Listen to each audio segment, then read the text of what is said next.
Hey everyone, Creepy Outdoors here. I just wanted to have a chat with you guys while I walk through this quiet forest. Mainly a lot of questions I get in the comments.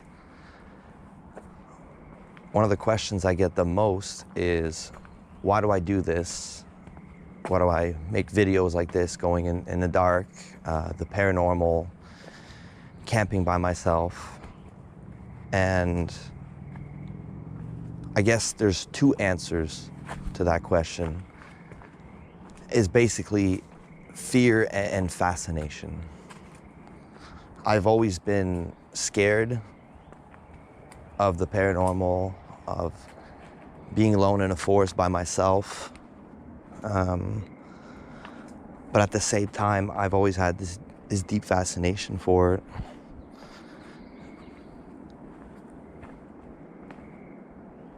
And basically,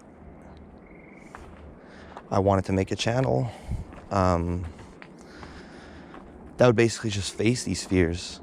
And I have to admit to everyone, the first few times I've attempted this by myself, I couldn't do it. You know, I was afraid. I would walk in the forest and halfway through just turn off my camera and walk out of there. Eventually it got easier. But I do have a confession to make to everyone, and really is when that camera turns on and I'm recording for you guys at home, that's where my courage comes from. You know, it's hard to explain. It almost feels like someone's with me, right? And then when I turn off that camera, a second. Whoa. Sorry about that. And when I turn off that camera, that fear reactivates. So yeah, that's mainly the reason why I go in the forest and make these kinds of videos.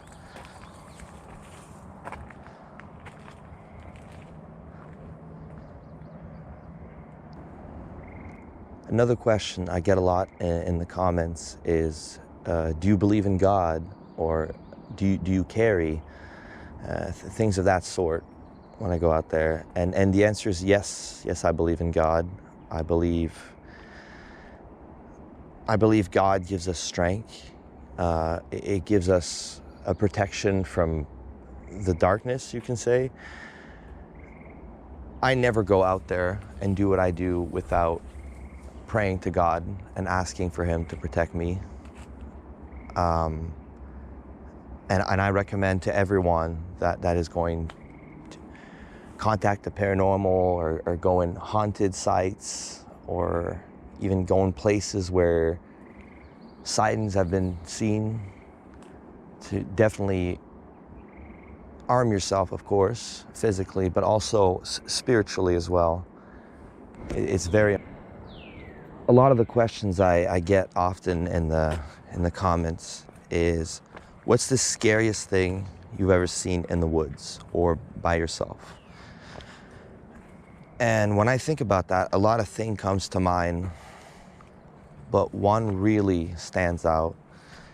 And I was 12 years old.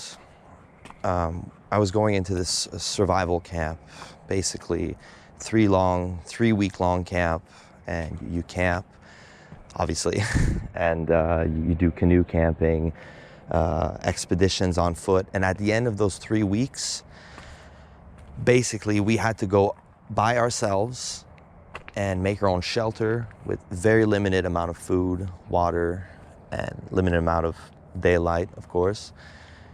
And we had to make it out for the night by ourselves. And as a 12-year-old, I was very excited about that.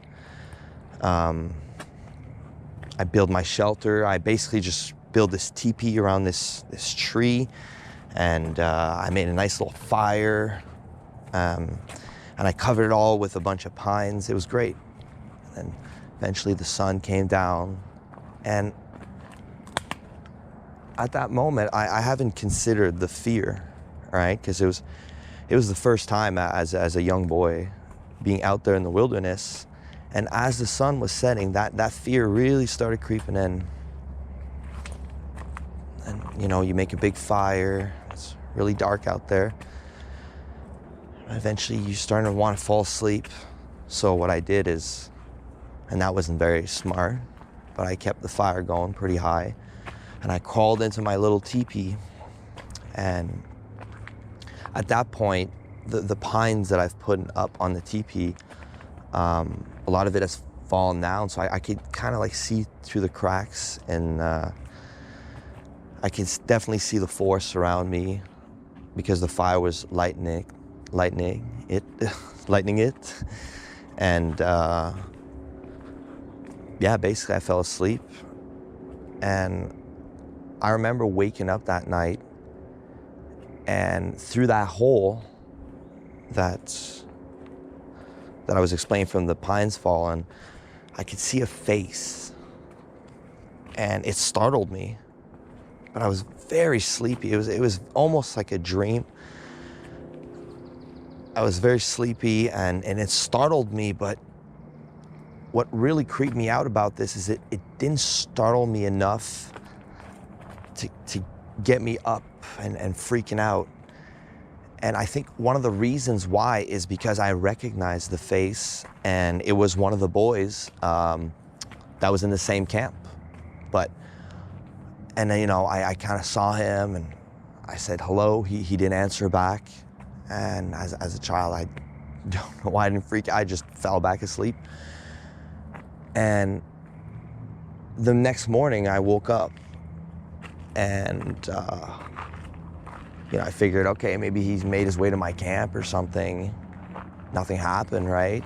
He must have left. So the next morning, yeah, I wake up, and eventually we walk to the site of the road where we're gonna get picked up, and eventually a truck picks us all up. And I see that kid, and I ask him, I say, hey man, I forget his name, it's such a long time ago. I asked him, hey, were you by my camp yesterday? And he laughed, and he told me, no, why would I ask him that? And I said, no, I swear I saw you. You were right outside my... And that's when he tells me, dude, we were miles apart. Like, it was pitch black. How? There's no way that I could have...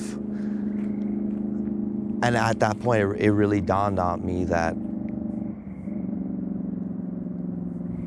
I must have witnessed something, perhaps paranormal, or a lot of people on the comments say like cryptids, like a skinwalker or something. I forget what they're called, a Wendigo. But anyway, that to me, that was the scariest event that ever happened to me in the woods. And every time I go camping, when I'm not in the right set of mind, I think about that, and it truly terrifies me. Let me know in the comments, guys, if you enjoyed this kind of video so I can make more in the future.